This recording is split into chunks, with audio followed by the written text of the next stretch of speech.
What is PISA? What is PISA? What is PISA? I genuinely don't know. Can't tell you. Education stuff?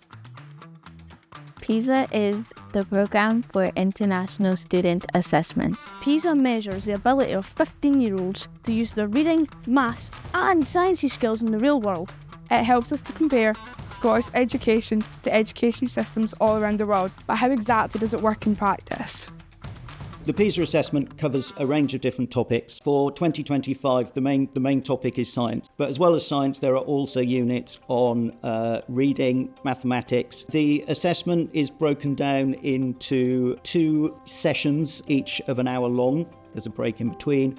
And importantly, after that, there's also a questionnaire session. Learners get the chance to represent their opinions and their experience of Scottish education and really make a difference to the way that Scottish education develops into the future. Not every student will sit the test. If you are selected, you're very lucky. You get to represent your country. You get the chance to show your skills and to represent also your views and understanding of the education system.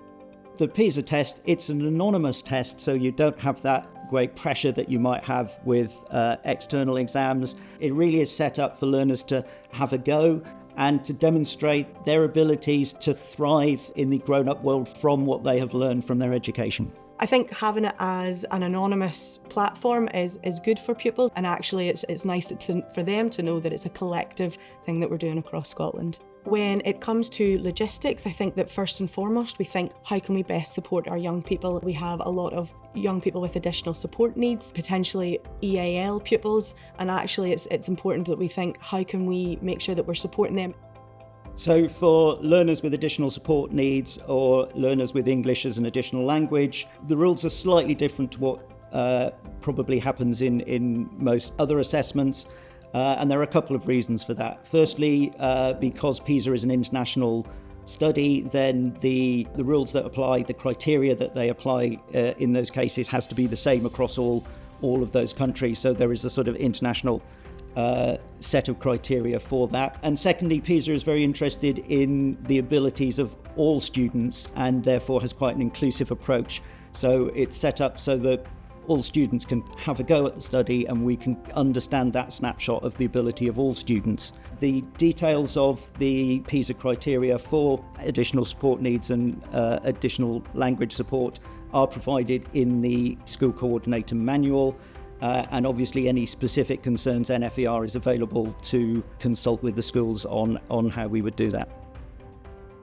So from an IT perspective, how can we best help get the computer suites prepared for PISA? Well, in advance of the PISA assessment, we provide a manual to go through the computer requirements, and there's a school readiness testing program that runs. We'll provide you with the links for that in advance. We have our own IT expert. If you have any specific queries, you can get back to NFER and we can work with the school and with the local authorities to help to provide that support, and that support also happens on the day if there's any sort of immediate technical issues on the day that arise. So what can you tell me about the format of PISA? PISA assessment is very interesting. Each student is presented with a different series of units. Some of these units are interactive. It's much more engaging for the students than, say, paper-based tests will be. It has that interactive component. It should be quite a smooth and engaging and positive experience for the learners to work through them.